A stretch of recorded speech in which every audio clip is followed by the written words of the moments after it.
2024 ou l'année de la révolution culturelle dans le monde urbain, on va dire. C'est vraiment une année où tout a été remis à zéro. En tout cas, sur le plan de la musique un peu hip-hop aux États-Unis, tout a été remis vraiment à zéro. Et moi, je suis très content de voir ce que je suis en train de voir là. Ce que vous voyez sur l'écran là, c'est vraiment l'une des images les plus positives de l'année 2024 et tout. Pour ceux qui suivent un peu l'actualité un peu pop ou hip-hop urbaine américaine, surtout les commentateurs aussi les commentateurs, ceux que je trouve que ce sont les commentateurs les plus intéressants un peu de cette culture-là, qui pendant très longtemps, bon, il y en a certains qui étaient très populaires, hein, mais tu ne sentais pas qu'ils avaient un impact très important un peu par rapport un peu aux commentaires qu'ils faisaient. Et maintenant, depuis, parce que c'est ça, c'est pour ça que je dis que Beef, Kendrick Lamar et Drake a été énormément important dans le shift que ça allait avoir dans la culture hip-hop américaine. Et le shift, on est en train de l'observer sous nos yeux. Et ce shift-là est très agréable à voir. Si vous ne connaissez pas les gens qui apparaissent sur votre écran, des personnes qui apparaissent sur votre écran sont on va dire des journalistes, commentateurs un peu très importants, un peu de la culture musicale américaine.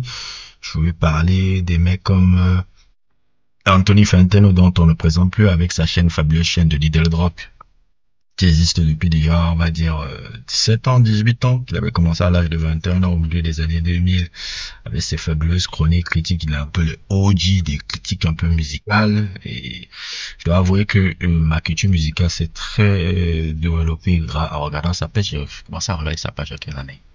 Je pense que c'est en 2009, hein. En 2009, à l'époque, il n'avait même pas encore, il n'avait pas, comment on appelle ça, sa chaîne YouTube. Il avait, si je me trompe pas, le site Overblog à l'époque qu'il avait. Et c'est là où il faisait ses chroniques. Après, il a transitionné sur les venues. Il fait partie des premiers gars à faire des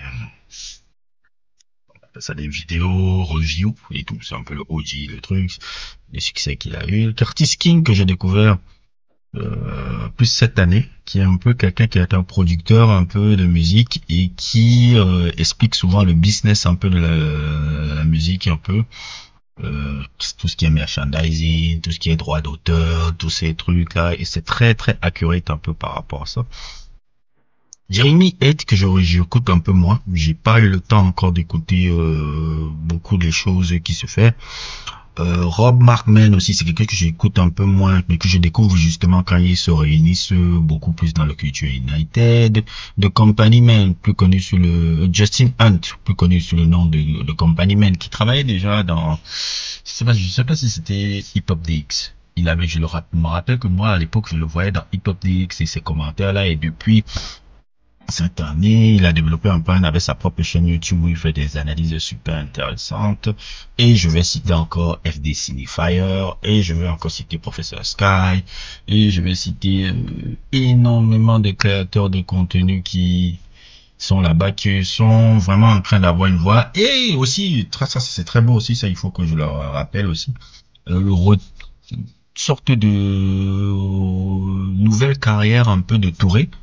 Touré, pour ceux qui savent un peu qui c'est un grand commentateur un peu de la culture afro-américaine dans sa globalité, un journaliste qui a travaillé à Rolling Stone, sur tous les plus grands magazines dans les années 90 et tout, quelqu'un qui a même eu quelques problèmes un peu, je dirais un peu judiciaires par rapport à des trucs d'agression sexuelle qu'on l'a accusé, mais apparemment ça s'est arrêté, et quelqu'un qui a décidé depuis quelques temps de revenir maintenant sur la plateforme et les réseaux sociaux pour faire des commentaires un peu sur la culture hip-hop, et ça a été, le bif là a permis encore euh, de mieux l'exposer, de mieux le truc, et pour moi c'est beau de voir un peu quelqu'un comme ça que j'ai suivi quand j'étais plus petit, un peu se réinventer, et qui s'est justement rapproché un peu de de tout ce petit renouveau culturel un peu qui s'appelle là, comme ils ont décidé de s'appeler Culture United. Les meilleures conversations, les plus intelligentes un peu sur cette musique là, c'est là-bas où tu vas le voir, parce que les gars que vous voyez là, c'est tous des mecs culturés. J'ai même vu que l'artiste Open Michael Eagle aussi a sorti sa page YouTube pour commencer à commenter le truc. Artiste, si vous n'avez jamais écouté la musique d'Open Michael Eagle, je vous conseille les albums là qui sont sortis des albums un peu de son catalogue que vous voyez là. Ces albums là que vous voyez apparaître là, c'est parmi les artistes de hip-hop qui m'ont vraiment le plus marqué dans l'histoire et tout. C'est vrai qu'il n'est pas très connu un peu pour le grand public, mais parmi les gars que j'ai écoutés, que j'ai souvent dit qu'ils étaient souvent très avancés, Michael Eagle en fait partie. Et il est devenu aussi un grand commentateur aussi de cette culture-là. Donc, moi, je suis très, très, très, très content de voir ça. Parce que pendant très longtemps, ces voix-là que vous voyez apparaître sur votre écran n'étaient pas des voix qu'on écoutait. C'était pas des voix qui avaient une sorte d'impact particulier. On écoutait les DJ Academics, on écoutait les cocos comme Adin Ross ou Kaitina qui sont plus des influenceurs que des vrais connaisseurs de la musique hip-hop. Et en gros, ils sont plus des gars qui font de l'entertainment. Et plein d'autres comme ça que je me souviens un peu, qui sont un peu des créateurs de contenu très vides dans leurs analyses un peu. Et maintenant, la réunion de toutes ces personnes-là qu'on voit tout le temps, la réunion de ces personnes-là que vous voyez là et tout, permet d'élever le niveau de discussion sur ces sujets-là. Permet même d'instruire le niveau de ce sujet-là. Parce que nous avons affaire vraiment à des... Franchement, les meilleures conversations que j'ai vues, c'est là-bas. C'est là-bas, c'est des gars que je suivais individuellement, mais le simple fait qu'ils se sont réunis, maintenant qu'ils arrivent à converser un peu sur l'état de la culture hip-hop américaine, sur l'état de ce que ça peut apporter socialement, des tas de trucs, c'est vraiment tout ce qu'on demande comme contenu sur Internet. Et c'est même ce genre de contenu que je veux apporter ici, ma modeste contribution, par rapport à ce que je connais. Certains vont dire que je ne connais rien, certains vont m'insulter que tu te trompes et autres et tout, c'est pas grave. C'est pas grave, je vais pas m'arrêter sur 2, 3 insultes, trucs, mais globalement, je pense quand même avoir aussi un regard intéressant sur ça. Et j'ai remarqué que sur la sphère, on va dire, africaine, il y a très peu de gens qui font ça. Et, très peu de gens qui font ça. Il y en a sur la sphère un peu d'Afrique francophone, hein. Je parle des gars de Parole Véritable, je parle des gars comme Music Feeling qui est un peu beaucoup plus sur R&B que sur autre chose, même si je ne dénigre même pas du tout sa culture hip-hop et tout. Moi, généralement, j'essaie un peu d'apporter un peu, déjà sur les musiques que je suis, qui sont beaucoup plus, le hip-hop fait partie des musiques que je suis, mais c'est pas celle que je suis de base tout le temps. Ça, je comprends le hip-hop, je suis le hip-hop, mais c'est pas la musique qui me truc. Vous avez vu, j'ai beaucoup de sujets éclectiques un peu sur beaucoup d'artistes un peu différents. Et j'essaie un peu de proposer un peu ça à compte-goutte, mais c'est vrai que mes gros sujets souvent sont des gros sujets hip-hop, parce que j'ai souvent dit le hip-hop. Je pense que le hip-hop est le genre musical le plus universel actuellement au monde. C'est le genre le plus universel au monde parce que pour faire du hip-hop, pour faire du rap, pour faire du truc, on n'a pas besoin de grand chose. C'est pour moi le hip-hop un peu l'équivalent un peu c'est un équivalent un peu du football un peu dans le sport. Je m'explique un peu. Vous savez, le sport, le football, c'est quelque chose qui va parler aux classes populaires. C'est-à-dire les gars qui n'ont pas assez de ressources pour pouvoir pratiquer. Peut-être que tu n'as pas de ressources pour t'acheter des raquettes, tu n'as pas forcément de ressources pour t'acheter des paddles de golf ou des trucs, mais tu peux triturer un truc pour mettre 2 cailloux et taper peut-être dans une canette et sur la canette devient le ballon de foot et vous jouez au foot. Et vous jouez au foot et c'est très accessible à tout le monde. C'est pour ça que le sport là est populaire. C'est pour ça qu'il a un tel impact dans notre société parce que même tu peux aller dehors là, tu vois des gars, ils sont en babouche, pieds nus et autres, ils arrivent à jouer au football. C'est la même chose avec le hip-hop. Le hip-hop, qu'est-ce que tu as besoin? Tu as besoin de quoi? Tu peux faire du hip-hop, un en train de beatboxer et toi tu es en train de rapper. un, tu as l'autre en train de taper sur, comment on appelle ça, peut-être sur la table et tout, et l'autre est en train de rapper, ça renvoie à une littérature. Donc c'est très accessible comme un, et ça arrive toujours, comme le football, je pense que c'est un moyen d'expression des défavorisés. Des moyens d'expression des défavorisés, un moyen d'élévation sociale des défavorisés.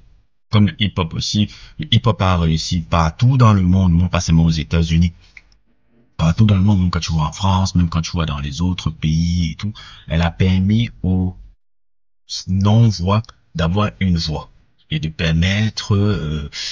euh, de permettre à ces gars qui ont une non-voix de pouvoir exprimer un peu leurs émotions et exprimer un peu leurs envies. C'est, c'est ça le hip-hop, par exemple. Sans le hip-hop, par exemple, on n'aurait pas, par exemple, un groupe comme NWA qui nous explique les violences policières. Quand tu écoutes Tupacalypse Now, tu vas toucher quand même le plus grand public. Et c'est une discipline qui pendant longtemps aussi aux États-Unis a été un peu détriturée par le commerce, l'industrie musicale, le fait de l'argent, des trucs. Mais bon, c'est normal un peu et tout, mais ça a un peu détrituré surtout ces 15 dernières années. Et maintenant, voir ce que je vois là, voir ces personnes-là, c'est très agréable. C'est très agréable. C'est très agréable de voir des individus qui parlent de cette culture-là de manière vraiment intelligible. Je dis pas qu'il faut être chiant, mais c'est bon de voir ces gens-là qui parlent de trucs culturels de manière intelligible. Et moi, à mon humble niveau, je rêverais d'avoir un truc comme ça. Ici, en Afrique et tout. D'avoir un peu ce genre de truc-là. Parce que moi, j'estime que je pose un peu une première pierre à l'édifice un peu. Je sais que je suis un peu le seul gars ici, je dis pas qu'il y en a pas, hein, mais je pense être le seul gars un peu de mon profil à créer un peu le genre de contenu que je crée. C'est des contenus qui sont très différents un peu par rapport à ce qui se fait un peu généralement un peu dans YouTube, réseau social un peu africain. Et j'aimerais un peu pousser ça et autres et tout. Et je parle justement de ce que je connais. Je veux pas parler de ce que je connais pas. Et ça me plaît beaucoup et tout. Bah, je crois que c'est globalement ce que je voulais dire. Si vous n'avez pas encore suivi qui sont ces gars-là, je vais vous mettre les liens en description. Je vous mets les liens en description et je vous mettrai aussi les liens aussi de la plupart des sujets qu'ils ont fait et tout. C'est vraiment une moyen de vous présenter un peu des grands acteurs culturels vraiment de la musique hip-hop. Et ça me permet de peut-être prédisposer à avoir quelque chose